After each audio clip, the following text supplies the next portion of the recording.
Kembali di interupsi, pemirsa. Tadi ada beberapa hal yang disampaikan oleh Bang Julius ini yang menarik untuk dibahas. Tadi juga saya utang pertanyaan kepada Bang Edi. Tapi sebelum itu saya ingin menunjukkan kepada pemirsa di rumah dan juga bapak-bapak tentang foto yang kami dapatkan. Bagaimana kemudian posisi jenazah ketika pertama kali ditemukan. Ini dalam kondisi terlakban gitu ya. Boleh ditampilkan teman-teman? Ini kita lihat bersama fotonya. Ya, ini karena kita terikat oleh aturan, jadi kita blur. Namun foto ini sudah beredar luas di media sosial. Di bagian atas adalah bagian lakban itu ya. Lakban itu yang kemudian kita bisa lihat di foto sebenarnya memang itu terbungkus sangat rapi. Bagaimana pertanyaan kemudian muncul, bagaimana mungkin seseorang melakban mukanya sendiri dengan begitu rapi, kemudian pelekat yang begitu presisi dan lain sebagainya. Pertanyaan-pertanyaan ini sebenarnya muncul. Pak Edi, ya. Silakan. Ya, terima kasih ya. Saya tadinya memang sudah berpikir juga siapa yang menjadi pemikiran daripada Pak Kolai tadi ya. Karena saya lihat ini sangat aneh, ini mencurigakan. Kemudian juga ini banyak misteri yang harus dijawab ya. Termasuk misalnya kalau kita lihat bagaimana lakban bisa dibungkus rapi ya. Kemudian urut-urutan dari peristiwa dan banyak juga misalnya pernyataan dari berbagai pihak bahwasanya ini menjelaskan bahwasanya ini adalah pembunuhan. Banyak sekali kalau kita lihat.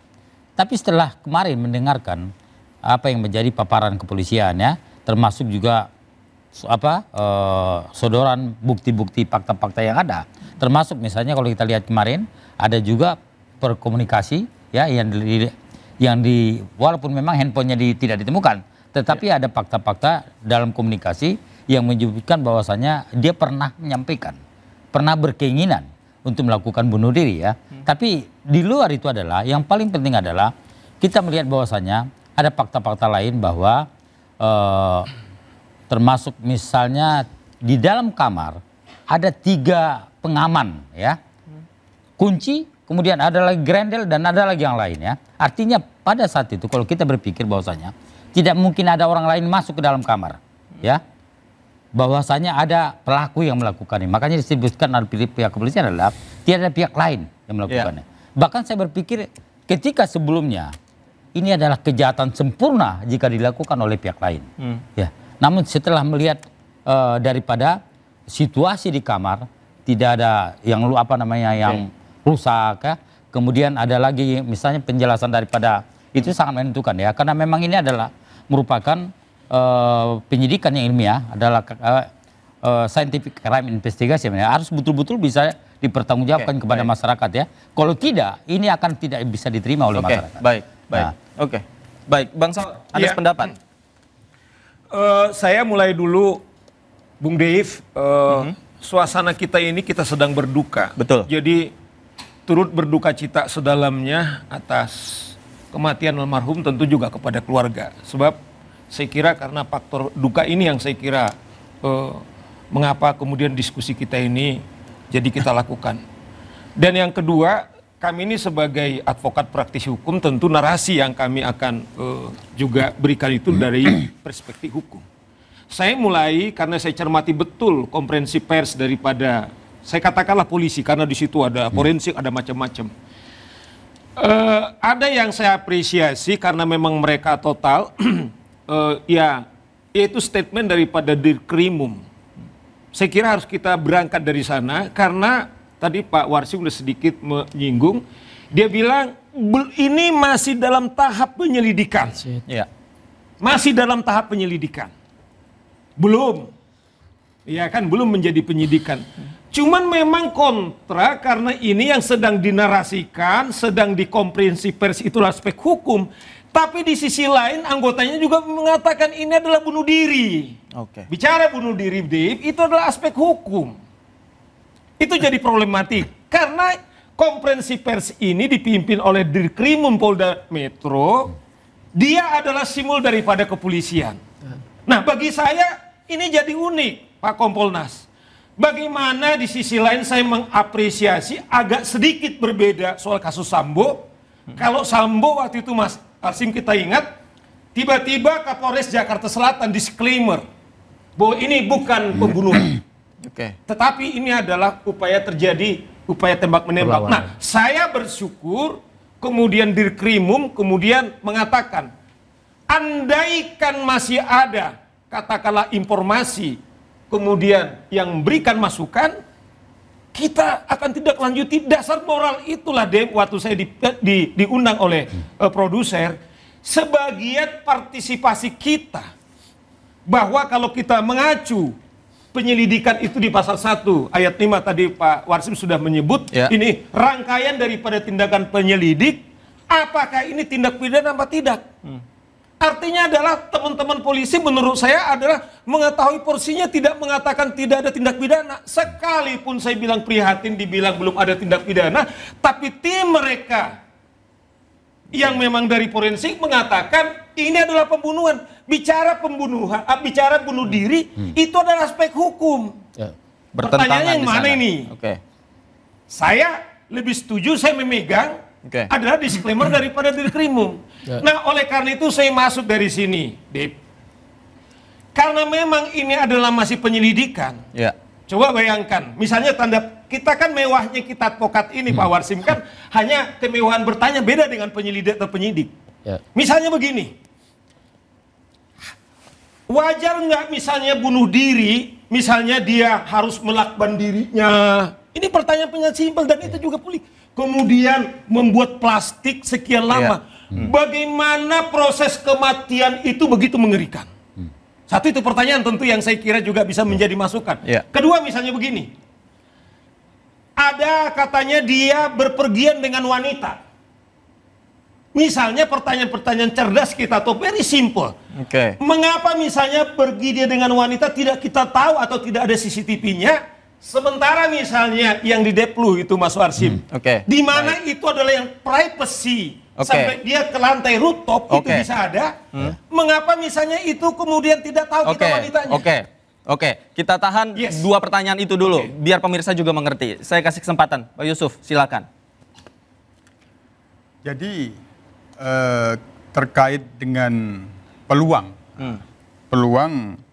bahwa ini diduga dengan nalar pembunuhan, kan peluang itu harus kita uji dari rentang waktu komunikasi off dengan istrinya sampai kembali ke kos. Pukul 23.23 masuk di pintu area rumah kos. Nah, itu kan rentang waktu. Kemudian ada rentang waktu krusial lagi membuang sampah.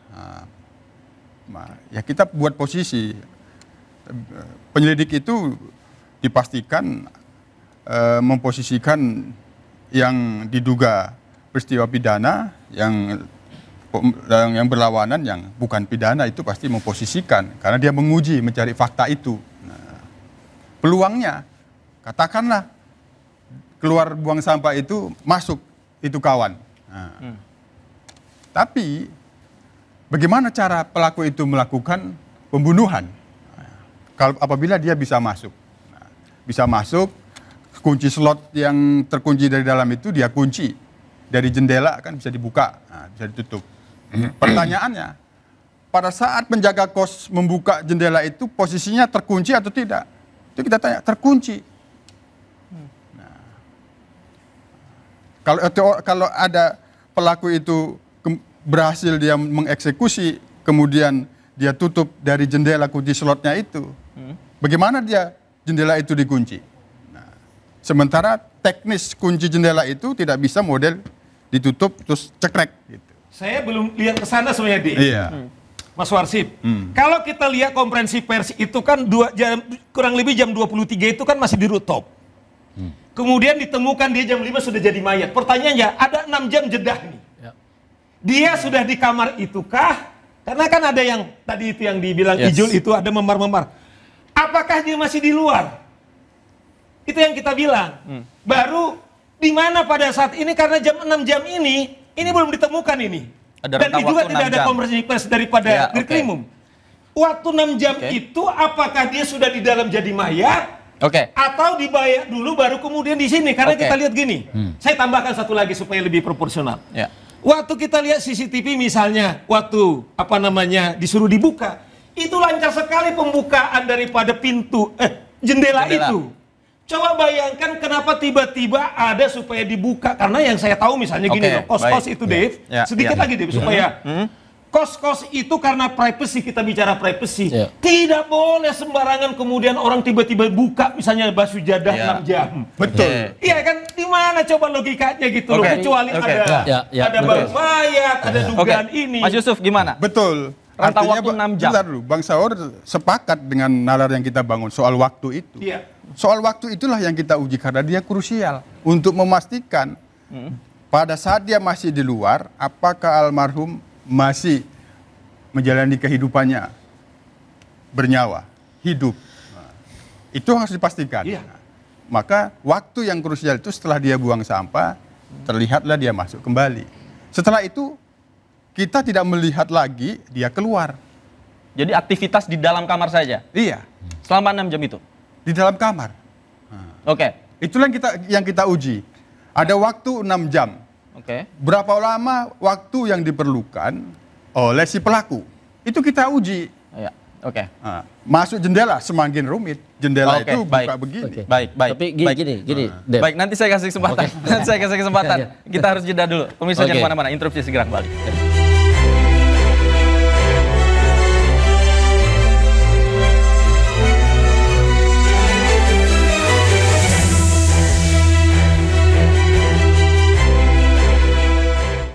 Sarapan itu lagi. Zaman now harus yang wow. Wow spaghetti. Wow.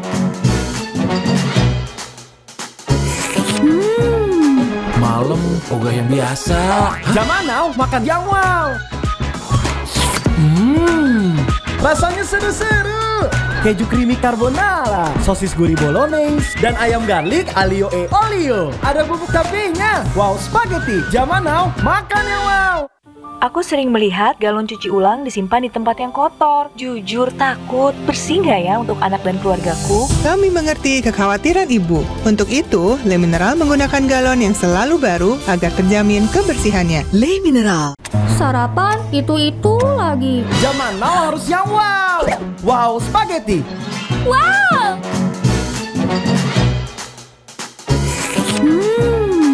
Malam ogah yang biasa.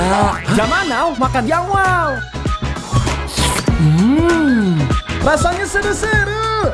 Keju creamy carbonara, sosis gurih bolognese, dan ayam garlic alio e olio. Ada bubuk cabenya. Wow spaghetti. Zaman now makan yang wow. Terabika cappuccino dulu guys. Kopinya berasa. Tapi nggak pahit ya? Gak cuma itu. Sekarang